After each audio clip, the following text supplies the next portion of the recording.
Graça e paz, abençoados. Voltando aqui com o nosso tema, o Filho Pródigo, parte 2. Então, abençoados, como nós falamos no vídeo anterior, nós paramos, nós vamos estar aqui repetindo aqui. Vamos entender as palavras, né, de João 3,16, que Deus é amor. Deus é amor. A sua criação, o mundo, e Deus amou o mundo de tal maneira, né, que deu o seu Filho unigênito. Então, vamos entender. Essa expressão tal é indicada de que não há palavras, não há condenação, não há palavra, não há comparação para este amor. Então agora vamos analisar o amor descrito por Deus. Vamos analisar o amor de Deus descrito por Paulo. Vamos lá. Vamos analisar agora o amor descrito por Paulo. O amor de Deus descrito por Paulo. Vamos lá. 1 Corinto.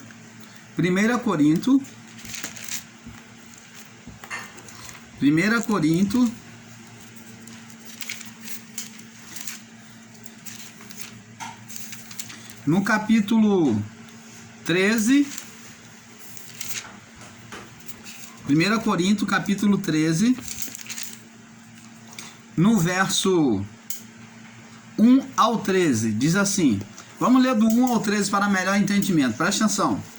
Diz assim, o apóstolo Paulo, escrevendo a Corinto, a igreja de Corinto, ele explicando sobre o amor, ele fala assim, ainda que eu falasse a língua dos homens e dos anjos, se não tivesse amor, seria como metal que soa e como sino que retine. Ainda que eu tivesse o dom de profecias e conhecesse todos os mistérios de todo conhecimento, e ainda que tivesse toda a fé, de maneira tal que transportasse os montes, e não tivesse amor, nada seria. E ainda que distribuísse toda a minha fortuna para sustento dos pobres, e ainda que entregasse o meu corpo para ser queimado, se não tivesse amor, nada disso me aproveitaria. Então, amado, preste atenção. Aqui falando sobre amor, preste atenção. É esse ponto que nós temos que entender.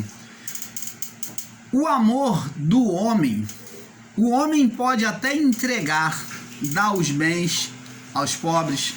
O homem pode dar até a própria vida do próprio filho para ser queimado. Mas o que significa isso? Que ainda nas capacidades tanto de exercício de bondade humana, de fé humana, de fazer acontecer sinais e prodígios, se não tiver amor, nada seria. Então isso significa que Paulo está dizendo que a pessoa pode ser capaz de fazer tudo isso, curar, libertar, fazer descer fogo do céu. Ela pode ser uma pessoa que pode dar todo bens aos pobres e, no entanto, ela pode não ter amor. Que amor é esse? Então Paulo separa todas as obras humanas, seja espirituais por meio da fé ou por meio de ações do corpo. Ele faz uma comparação dizendo que se não tiver amor, nada seria. E qual é este amor que Paulo está tratando aqui? Qual é o amor que ele diz que tem que ter participação? Que é principal, que é maior do que todas essas obras? É o amor de Deus. Então o amor de Deus é que é maior em todas as coisas. Ele não é comparado, você vê que Paulo separa. Ele diz que pode fazer todas as coisas, mas se faltar o amor de Deus, não adianta de nada. Então o amor de Deus não é como o amor do homem. Deus não vê como vê o homem. E ele diz aqui no verso 4, aí ele vem descrever sobre o amor. O amor é sofredor. Então ele vai descrever agora as características do amor de Deus. O amor é sofredor, é benigno, o amor não é invejoso, o amor não trata com leviandade, não se ensoberbece, não suporta com indecência, não busca os seus interesses, não se irrita e não suspeita do mal. Opa! O amor não suspeita do mal, ele não faz acepção, ele não sentencia a pessoa para ser um desgraçado, um salvo e não salvo. Ele não suspeita, ele não escolhe. Ele não fica ali julgando os outros. Não folga com a injustiça, não se alegra com a injustiça, mas se alegra mas folga com a verdade. Tudo crê, o amor tudo sofre, tudo crê, tudo espera, tudo suporta. O amor nunca falha. Mas, havendo profecias, serão aniquiladas. Havendo línguas estrangeiras, cessarão. Havendo conhecimento, olha, até o conhecimento desaparecerá.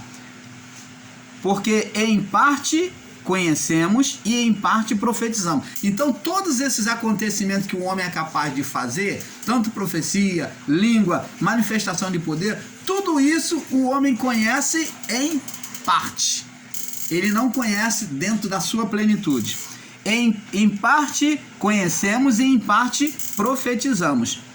Mas quando vier o que é perfeito, então o que é em parte será aniquilado. Quando eu era menino, falava como menino, e como menino pensava como os meninos, mas logo me cheguei a ser homem, e acabei com as coisas do menino. Então, preste atenção. O amor de Deus é que faz a diferença entre o amor do homem. Se Deus for comparado com o homem, nós vamos estar trazendo, amados e abençoados, um Deus imperfeito. Vamos prosseguir aqui. Vamos ver lá no livro de Lamentações, também essa referência, falando sobre o amor, Lamentações, no capítulo 3, no verso 33. Diz assim, Lamentações 3, 33. Diz assim, preste atenção. Vamos ler do 31 em diante, Lamentações 3, 31 em diante. Diz assim, pois o Senhor não rejeitará para sempre, pois ainda que entristeça a alguém, usará de compaixão segundo a grandeza da sua misericórdia, porque não aflige nem entristece de bom grado os filhos dos homens. Então você está vendo aqui a aflição que vem sobre a vida do homem. Deus não sentencia ninguém à aflição, porque aqui a palavra de Deus diz, porque não aflige e nem entristece de bom grado aos filhos do homem. Ele não tem prazer em entristecer e afligir os filhos do homem. Nós vamos estar falando no próximo vídeo, vamos estar falando sobre a disciplina de Deus, emendando sobre a passagem do filho pródigo. Vamos estar falando sobre a disciplina de Deus. Então nós vamos conhecer ainda mais o que acontece, por que então a pessoa é punida, por que isto acontece. Vamos estar navegando, passeando sobre a palavra, entendendo perfeitamente este assunto. Então, amados e abençoados, então o amor de Deus é a base de expressão do Pai. O amor é a base de expressão do Pai, desde o início da criação, pois Deus, quando formou o homem, ele fez para refletir a sua imagem. Como ele, criador, dominador, em amor e não em tirania. Então Deus, quando criou o homem, ele criou o homem para ser a sua imagem, porque o amor de Deus é a base da expressão, o amor é a base da expressão do Pai, de Deus. E ele, quando criou o homem, ele criou para expressar a sua imagem, para mostrar a imagem que existia nos céus na criação. Ele não leva a criação sobre a tirania. O amor de Deus, ele não imputa, força a pessoa a obedecer. Não é debaixo de tirania, mas o amor, a autoridade de Deus é exercida pelo amor, do livre-arbítrio. Vamos ver um exemplo deste amor? Nós temos um exemplo deste amor, que é o ladrão da cruz. O ladrão da cruz, aquele que se voltou, mesmo em estado condenado já, e quando chega para Jesus fala: Senhor, lembra-te de mim quando entrares no teu reino. E Jesus disse: em verdade vos digo que em verdade vos digo hoje, estarás comigo no paraíso. Então, preste atenção, amados. Não houve nenhuma repulsa se existisse eleitos e não eleitos, salvos e não salvos, filho da perdição e filho da salvação. Então, ao olhar humano que prega esta doutrina, este ensino, ao olhar humano, o filho da condenação eram os dois. Mas lá estava, você vê que dos dois, a escolha foi deles ali. Um criticava Jesus e falou: olha, se tu não é o filho de Deus, aí, salva-te a ti mesmo e a nós, se é que podes. E o outro falou assim: meu irmão, nós estamos no mesmo estado que ele, e nós estamos sendo sentenciados porque nós fizemos o que era mal. Nós estamos pagando pelo nosso próprio erro, mas ele, Jesus, ele nada fez. Olha, ele inocentou, ele acreditou na inocência de Jesus, ele olhou Jesus como inocente. Ele nada fez para estar nesse estado. Então ele fez o pedido: Senhor, lembra-te de mim quando entrares no teu reino. Então, a decisão ali na cruz, um decidiu o quê? Abraçar a salvação. E o outro decidiu o quê? Acusar, repudiar, condenar, escarnecer do Jesus crucificado. O outro escarnecia, repudiou e condenou aquele Jesus que estava sendo crucificado. Então a escolha sempre foi do homem. Até na cruz nós vemos essa escolha sendo feita. Então, abençoados, temos que entender o seguinte: filho pródigo, amados, significa gastador, esbanjador, aquele que gasta mais do que possui. Então ele pediu do pai a sua parte e foi querer conhecer o mundo, os prazeres do mundo, os prazeres da carne, vamos botar assim, para entendimento perfeito para os nossos dias. E Deus, que tinha a representação do pai, impediu? Não, assim como Deus não impede você de fazer o que você quer da sua vida no corpo. E o filho que saiu de casa deixou de ser filho? Não. Para o pai, ele sempre foi filho, só que ele foi um filho que saiu, que abandonou a casa do pai. E agora, por ter abandonado a casa do pai, ele vai viver sem a proteção do pai. E o que está sujeito a acontecer? O que? Cair na ruína. Cair no desespero da vida. E foi o que aconteceu com o filho pródigo, que depois de ter esbanjado, que era o pródigo, esbanjador, que queria viver os prazeres da carne, então ele esbanjou. O que hoje nós esbanjamos? Qual é a riqueza que nós esbanjamos? A liberdade que Cristo nos libertou. Quando deixamos o nosso estado de vida espiritual em obediência ao Pai e vamos viver na carnalidade, nós estamos esbanjando a liberdade com que Cristo nos libertou. Estamos fazendo como o filho pródigo, jogando fora a liberdade, a bondade, o amor do Pai. E qual vai ser a consequência do homem carnal hoje? Vai ser a mesma do filho pródigo. Vai ser disciplinado pela vida. pelos acontecimentos da vida, porque não está debaixo da proteção do Pai, da provisão do Pai. Você está entendendo, amados? Então, a proteção do Pai não permite que esses males alcançam. O Pai protege, como ele falou, assim como a galinha junta os pintinhos debaixo da sua asa e protege, assim eu tenho cuidado de vós.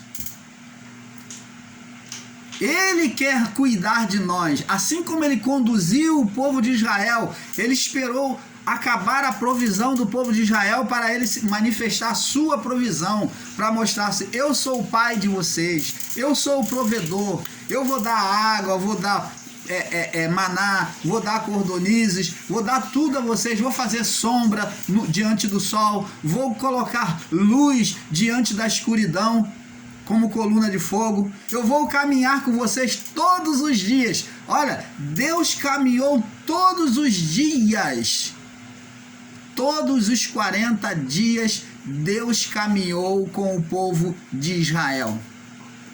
A sua presença foi marcante. Lembra que Jesus disse para os discípulos, quando ele estava para partir, ele estava para partir através da morte de cruz, então ele falou: não vos deixarei órfão, mas voltarei para vós, porque eu rogarei, aí ele diz depois, porque eu rogarei o Pai e ele enviará o Consolador para que fique convosco todos os dias. Olha, a mesma manifestação de Deus no deserto sobre a vida daquele povo, provendo a necessidade do povo.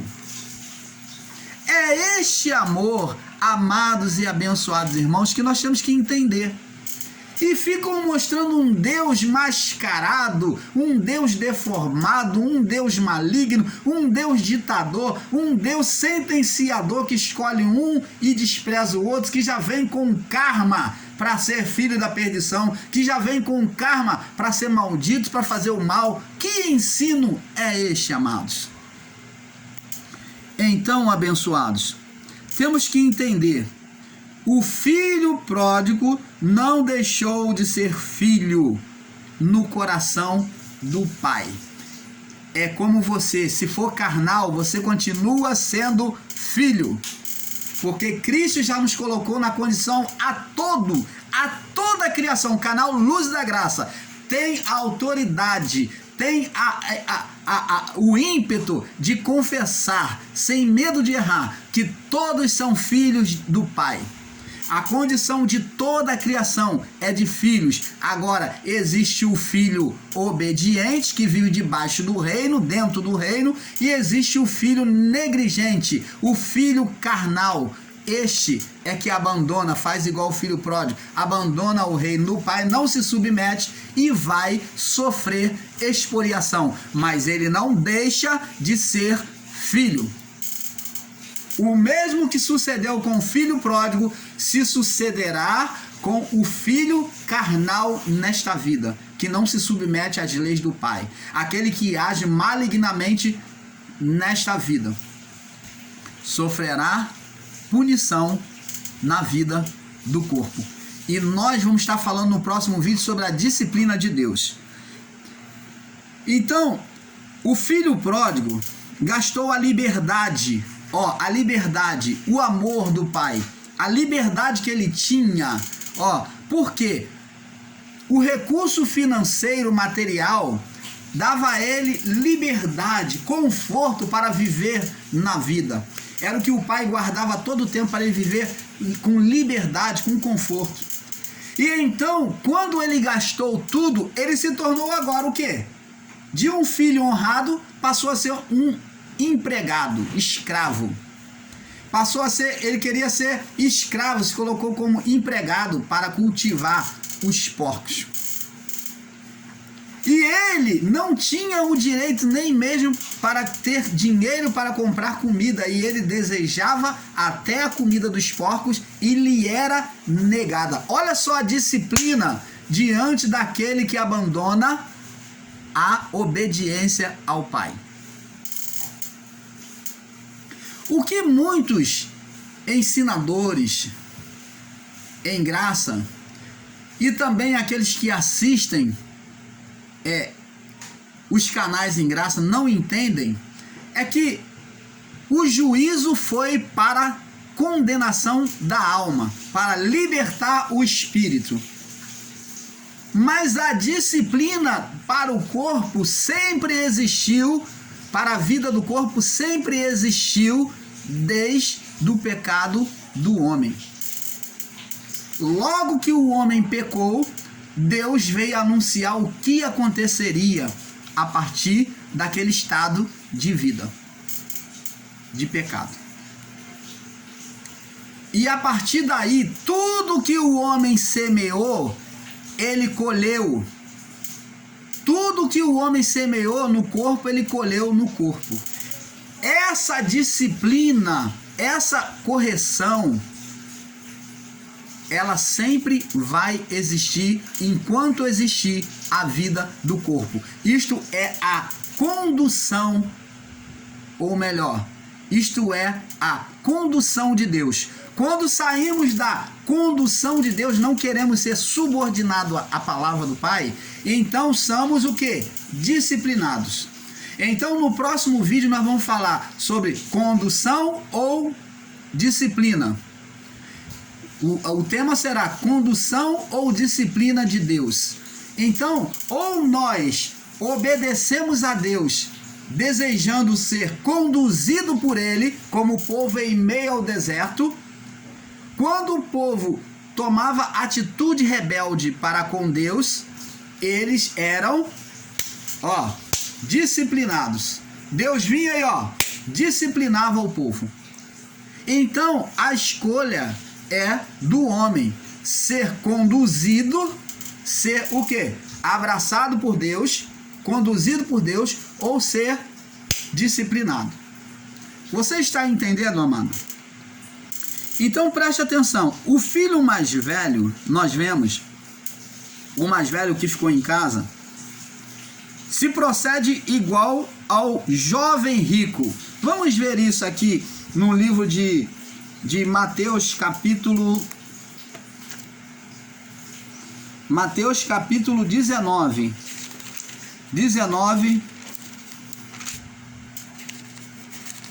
Tem também em outros livros, tá? Tem em Marcos 10, do 17 ao 31, e em Lucas 18 ao 30, tá?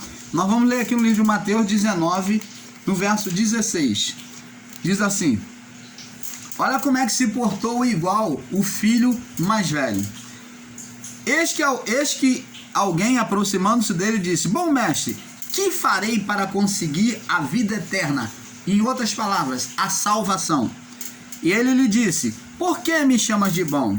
Não há bom senão um só, que é Deus. Se queres, porém, você quer entrar na vida, guarda os mandamentos.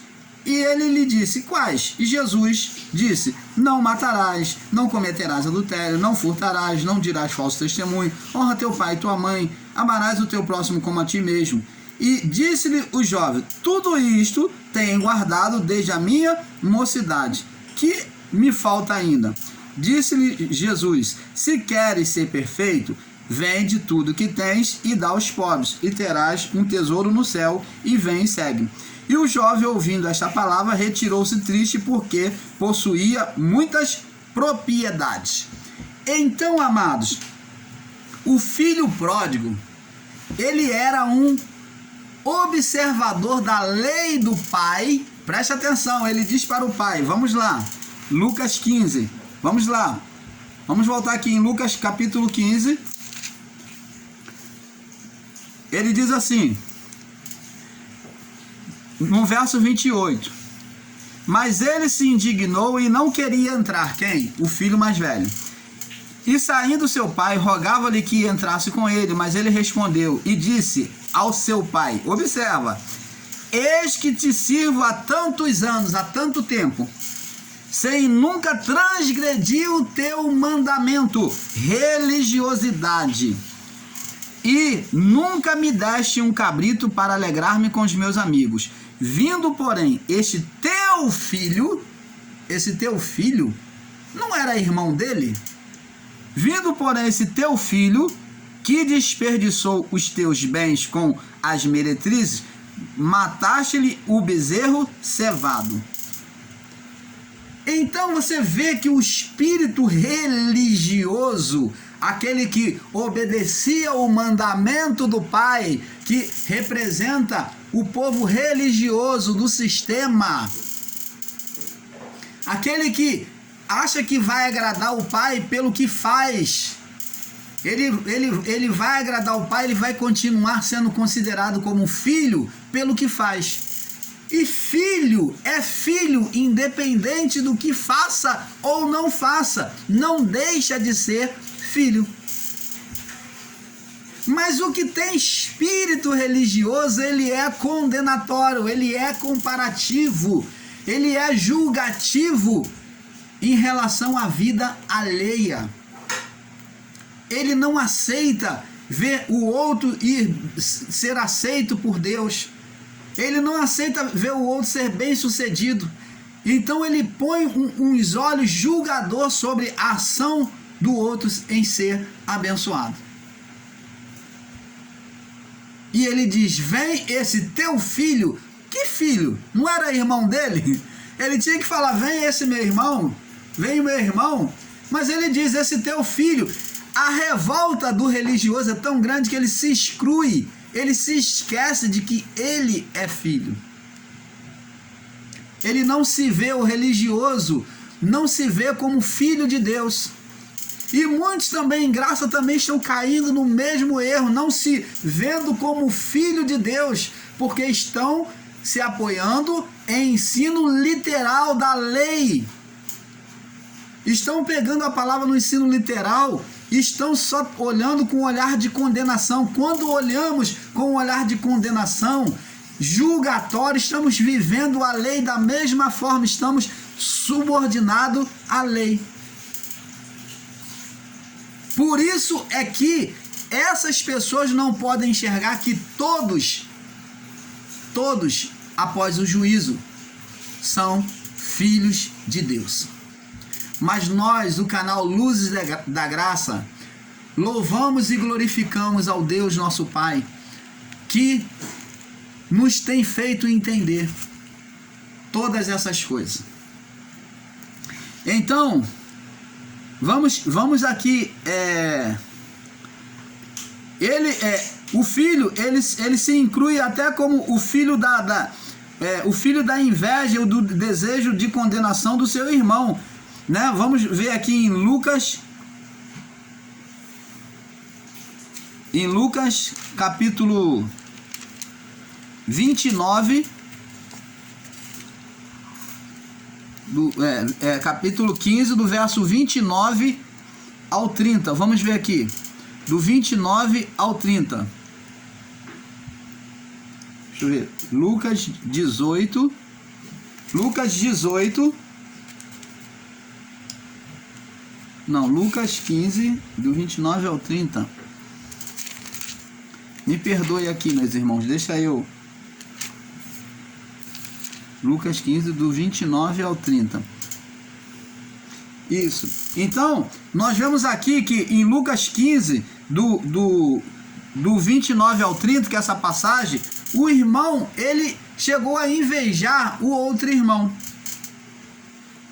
Então, amados, vamos prosseguir aqui. Agora, o amor é a base da expressão do Pai. Desde o início da criação, pois Deus, quando formou o homem, ele o fez para refletir a sua imagem, como ele, criador, dominador em amor, e não em tirania. Vamos ver lá no livro de Gênesis, capítulo 1, para nós daqui a pouco passarmos para o próximo vídeo. Gênesis 1, no verso... Gênesis capítulo 1, no verso 26 ao 31, diz assim: e disse Deus, façamos o homem à nossa imagem, conforme a nossa semelhança. E diz assim: e domine sobre os peixes do mar. Olha a autoridade que Deus passou para o homem. E sobre as aves do céu, sobre o gado, sobre toda a terra, sobre todo o réptil que se move sobre a terra. Criou Deus o homem à sua imagem o criou. homem e mulher os criou. Deus os abençoou e lhe disse: frutificai e multiplicai, enchei a terra e sujeitai-a. Coloque ela sujeita a vocês. Enchei a terra, sujeitai-a e dominai. Coloque ela sujeite a vocês. E dominai sobre os peixes do mar e sobre as aves do céu. E sobre tudo, sobre todo o animal que se move sobre a terra. Você está vendo que maravilha? Um poder extraordinário sendo liberado de autoridade do Pai. 29. E disse Deus: eis que vos tenho dado toda a erva que dê semente e que está sobre a face de toda a terra. Toda árvore que há fruto, que dê semente, ser-vos-á para alimento. Então Deus já fala, o que serve para alimento de toda a erva é que dá semente. Então você presta atenção.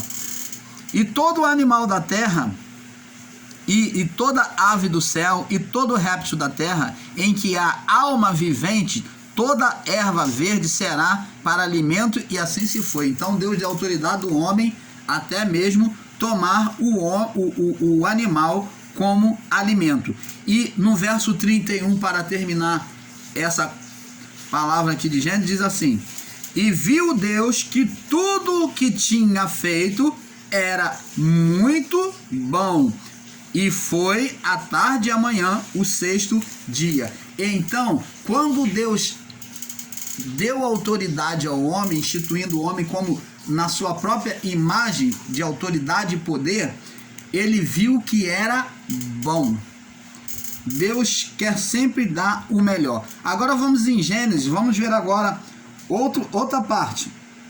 Gênesis 2:7. O homem erra diante de Deus e Deus então vem condenar o homem? Não, olha só a atitude de Deus para com o homem que pecou. E formou Deus o homem do pó da terra e soprou sobre as suas narinas o fôlego da vida, e o homem foi feito alma vivente. Então ele soprou o seu próprio fôlego, ele compartilhou o seu próprio fôlego. Agora vamos ver. Aí o homem peca contra Deus. E o que Deus faz?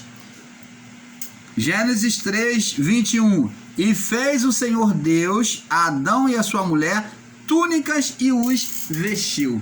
Deus foi o primeiro alfaiate para o homem. O primeiro alfaiate para o homem foi Deus. O primeiro cuidado para o homem foi Deus, não foi o outro homem, foi Deus. O primeiro cuidado para o homem foi Deus. O primeiro alfaiate para o homem foi Deus. O primeiro que abraçou o homem, mesmo estando condenado, foi Deus. Então, amados, vamos compreendendo este grande amor de Deus.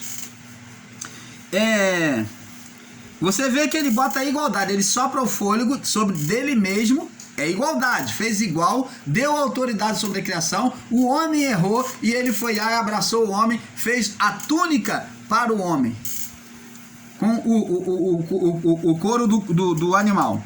Mesmo depois de haver pecado, Deus não condenou ou rejeitou o homem, mas cuidou e providenciou veste para o homem, para não se sentir condenado diante dele, para que ao homem fosse possível a comunhão com ele, se aproximar dele. Gênesis 7-11, Gênesis 3:7, do 7 ao 11, nós já lemos, né? Do 7 até o 11.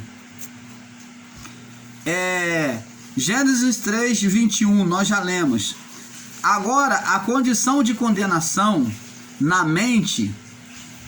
Agora, na condição de condenação na mente, Deus retira o homem do Éden, depois de sentenciar, de ditar os acontecimentos que se daria por causa da desobediência, em ele inverter a dominação da carne sobre o espírito, pois o homem que era para ser espiritual no corpo físico, passou a ter um estado condenado pela carne. Por isso, abençoados, os ensinos de um Deus que criou o homem para pecar é errôneo, pois isto seria admitir um Deus falho e errôneo. Apesar de alguns em graça tentarem explicar a soberania de Deus de forma errônea e equivocada, Deus não é assim. A imagem de Deus não é esta. Muitos condenam a idolatria do sistema religioso que vive. Muitos condenam a idolatria do sistema do sistema religioso que vive na idolatria, mas faz as mesmas coisas que eles quando apresentam uma falsa imagem do pai e do seu filho. Então, que adianta nós estarmos em graça e apresentarmos uma falsa imagem, uma imagem deformada de Deus, do pai e do filho? Nós estaríamos fazendo a mesma coisa que o sistema religioso. Porque o sistema religioso apresenta um Jesus louro, um Jesus preto, outro branco, né, o crucificado. O sistema religioso evangélico apresenta a imagem de um Deus com ensino errado. Mas nós viemos em graça e vamos apresentar um Deus que escolhe, que faz acepção, que condena, um Deus que já sentencia a pessoa a vir nesta vida condenada, ser filho da perdição. Esse Deus, dessa forma, seria um Deus perfeito? Talvez você vai chegar para mim e vai falar, mas Paulo disse, há injustiça da parte de Deus, se Deus querendo se manifestar a sua ira em um como vaso de honra e o outro como desonra. Vamos usar a palavra de Paulo no entendimento errôneo, literal, para poder justificar este ensino. E isto não é verdade. Paulo ali estava falando de Deus escolher para propósito. Paulo também, quando usou o termo vaso de ira, vaso de honra e vaso de desonra, ele estava dizendo que os dois são vasos. Em outras palavras, todos são filhos. Só que um tem propósito para com Deus, uns tinham propósito para com Deus e os outros não. Uns seriam usados para serviço, né? No propósito de Deus, que é o vaso de honra, e o vaso de desonra não seria usado, não teria propósito. Mas os dois eram vasos, assim como todos hoje são filhos. Mas existem filhos que obedecem o pai, que vive dentro do reino, e existe o filho que é carnal, mas não deixa de ser filho. Ele é igual ao filho pródigo, mas ele é filho. E um determinado momento ele vai deixar de ser carnal e vai se colocar dentro do reino. Você está entendendo, amado? Aí o sistema religioso diz que é o desviado que volta, que retorna. Ora, outrora eles desprezaram e disseram que era um desviado, que vai ser sentenciado ao inferno. Aí a pessoa, em determinado ponto, Deus abre a fé, o entendimento dela, ela é afligida, ela é disciplinada na vida e ela volta como filho pródigo para a casa do pai. Ela começa a buscar a Deus e então ele diz, eu estava desviado. Ela não estava desviada, ela estava sendo negligente à voz do pai, mas ela sempre foi filha do pai. Quem se perverte é o homem e não Deus. Deus não muda, Deus é imutável. Se o irmão Paulo errar o caminho, Deus está ali na mesma posição, com o mesmo olhar para o irmão Paulo, em amor, esperando o irmão Paulo para abraçar. O irmão Paulo continua sendo filho do pai, independente das obras que ele faça. Ele será disciplinado na vida do corpo, assim como o filho pródigo. E nós vamos falar isso no próximo vídeo, logo a seguir. Então, amados, temos que compreender isso. Para nós terminarmos esse vídeo, vamos fechar logo. Temos que entender. Após o pecado, também criou uma falsa imagem. Adão também criou uma falsa imagem após o pecado. Teve medo de Deus e se escondeu. Preste atenção, o Adão também criou uma falsa imagem de Deus. Após ele pecar, o que ele fez? Ele teve medo e se escondeu. Gênesis 3, do 9 ao 10. Ele fez uma imagem, como muitos ensinadores, né, em graça, do sistema e em graça, e olhou Deus como um Deus condenatório, e Deus perguntou a ele: quem te condenou? Quem te fez saber que estava nu? Então, Adão, ao pecar, ele passou a ter uma imagem de Deus, de que Deus iria condenar ele. Ele falou: vou me esconder aqui. Quando Deus falou Adão, ele se escondeu junto com a mulher por trás das árvores e falou: não, vamos se esconder porque a gente está nu e ele não vai gostar. Ó, ele vai fazer alguma coisa com a gente. Então ele teve uma imagem tipo assim. E muitos em graça, tanto do sistema religioso como em graça, estão fazendo a mesma imagem que Adão fez de Deus. Estão o quê? Se escondendo. Estão se escondendo de realmente enxergar a verdade. Estão passando um Deus condenatório. Deus perguntou a Adão: quem te fez saber que estava nu? Em outras palavras, resumindo, quem te condenou? Deus falou: não estou aqui para te condenar. Quem te fez saber que tu estava nu? Então, amados, vamos lá agora no livro de João, capítulo 14, fazendo uma falsa imagem de Deus. É que essas pessoas, muitos em graça e do sistema religioso, têm feito uma falsa imagem do Pai. Vamos lá. João 14, do verso 5 até o verso 10. Diz assim: disse-lhe Tomé: Senhor, nós não sabemos para onde vais, e como poderemos saber o caminho? Disse Jesus: eu sou o caminho, a verdade e a vida. Ninguém vem ao Pai senão por mim. Se me conhecesses, não conheciam a imagem de Deus, fazendo uma imagem errônea de Deus. Os discípulos já naquela época, se me conhecesses, já os apóstolos e discípulos, se me conhecesses, verso 7, a mim também conhecereis ao meu Pai. Desde agora o conheceis por meio de mim, e tendes visto. Disse-lhe Filipe, olha, mesmo depois de Jesus acabar de falar, Filipe ainda não entendeu nada. Ele falou agora, ele repete, ele vem fazer Jesus falar a mesma coisa que ele tinha acabado de falar. E disse-lhe Filipe, olha a pergunta de Filipe, não entendeu nada. Disse-lhe Filipe: mostra-nos o Pai. O que ele acabou de falar agora? Ele não falou que se conhecesse o Pai, ia conhecer a ele. E ele disse-lhe Filipe: mostra-nos o Pai, que nos basta. Disse-lhe Jesus: estou há tanto tempo convosco e não me tendes conhecido, Filipe? Quem vê a mim, vê o Pai. Como dizes tu: mostra-nos o Pai? Quem crê que estou no Pai e o Pai está em... Não crês tu que estou no Pai e o Pai está em mim? As palavras que vos digo, não as digo de mim mesmo, mas o Pai que está em mim é quem faz as obras.